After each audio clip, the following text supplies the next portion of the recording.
Good afternoon. My name is Jorge Trasmonte, and today I will be giving a short introduction to the world of 3D printing at home.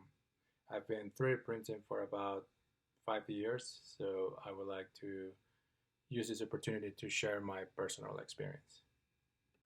So there are several uses for 3D printing outside of printing things just for fun. For example, as we see in the first picture, there is prosthetics.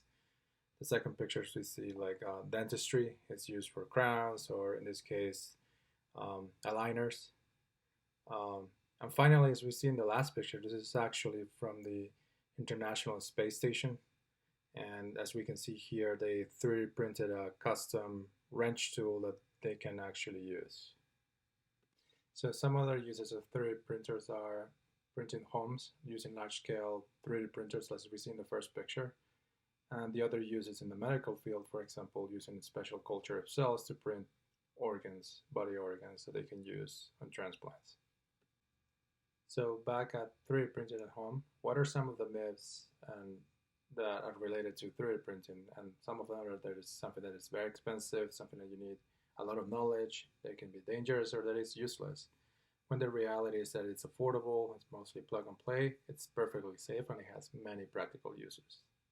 So when we talk about 3D printing, there's a lot of there's a learning curve, and there's all this terminology that people are not familiar. So we're gonna go over that. But for example, what is a nozzle size, a heated bed, ABS, PLA, filaments, infill, what's a slicer?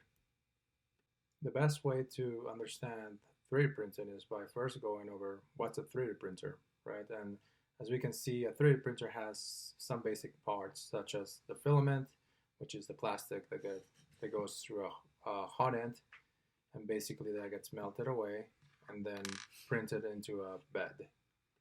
So again, the basic concept behind 3D printing is basically you have the plastic gets heated up and melted to a liquid form, and then gets laid off on top of the printing bed in layers. So then the motor keeps going layer by layer, as we see in these images, adding them on top.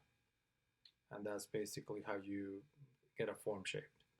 And of course, there are several types of filaments, and they're actually made of several materials, different materials that have different properties. Here we can see, not just different colors, but also different types of filaments, and different because they're different, they require different temperatures to melt. So continuing with different types of filaments, on the very top we have a filament that kind of looks like wood, right? That has that kind of grain. The bottom one is kind of like a carbon fiber. It actually has pieces of carbon fibers embedded for extra strength. And then finally we have copper and pieces of metal. So the most popular filament is called PLA, polylactic acid, and it's actually made from corn. It's very safe, it's non-toxic, it's the most widely available filament. It's great, it's compatible, it has a low melting temperature, so it's compatible with all 3D printers, and is biodegradable. Unfortunately, PLA has also some issues. For example, if you leave it in the sun, it will start melting and deforming, and which kind of limits its uses mainly for indoor uses. It's great for like prototypes and other uses like that.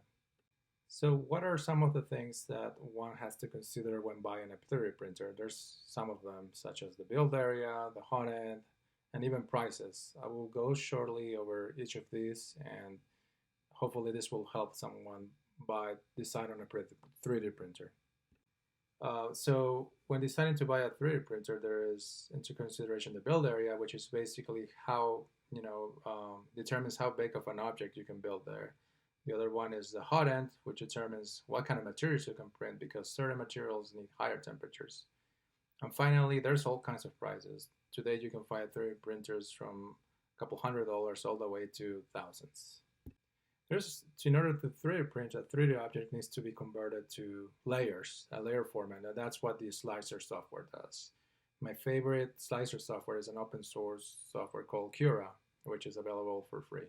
It basically will grab an object and convert it to these layers. And actually, the same company that does Cura, they also, MakerBot, they also have a community called Thingiverse, and it's a place where you can find all kinds of objects, not just like toys, but like there's also more functional and useful stuff.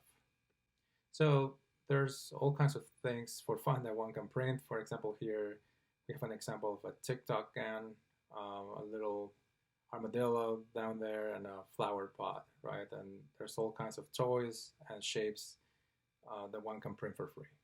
In addition to that, there's also many functional objects and designs. For example, here we have a self-watering pot, a lock, and and a little toolbox for different kinds of bits. In my opinion, the real power of 3D printing is when you start making your own objects. There are several software to do this, modeling software such as Autodesk Fusion 360. And here you can use that, for example, to make a 3D case or any custom parts. So 3D printing is usually a slow process, but there's basically two variables that determine how fast or slow a print can take. And one of them is the infill, or basically how solid the object that it will print will be. And the other variable is the layer height, basically how thick each of those layers are. So unfortunately, not everything all the time goes right with 3D printing. As we can see in these pictures, the layers here didn't align well and ended up wasting a lot of time, and all this filament pretty much is gone. So in a nutshell, that's pretty much a good introduction to 3D printing, and here are my cited sources, and I'm gonna scroll to the next page, and those are the rest of my sources. Thank you.